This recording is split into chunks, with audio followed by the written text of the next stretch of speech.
கார்த்தி அம்மா கோயில் கட்டின்னு இருக்கான். அதான் சிக்கலாக இருக்காப்பல. அந்த சிக்கல் தீருனா அந்த ஆலயத்தில் என்ன பண்ண, புதுசாக கட்டுற ஆலயத்தில் ஒரு பூசணிக்காய் வெட்டி வைக்கலாமா? வெட்டி வைக்கிற மாதிரி இருந்தால் நீ எழுந்துரு. ஏய் காவை உனக்கு தான் கொடுக்குறாங்களாம்மா. இன்னைக்கு என்ன நீ கோயில் கட்டின பிற்பாடு பூசணிக்காய்லாம் வெட்டி வச்சிருப்பீங்க. அம்மாசிக்கு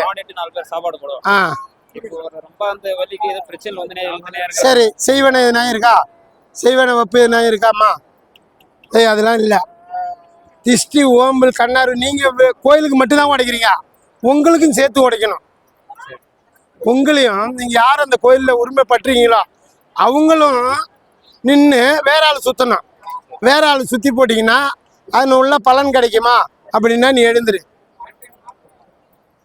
உங்களை நிற்க வச்சு நீங்கள் போடுறீங்க கொடுக்குறீங்க, உங்களையும் சுற்றி வேற யாருனாலும் செய்யணும்.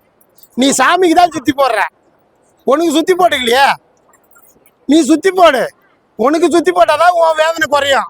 உன்னுடைய கடை பிரச்சனை, மற்ற எதிரிகள் தொல்லைகள் மாறும், இதெல்லாம் மாறும். உனக்கு சுற்றி போட்டுக்க ஃபஸ்ட்டு.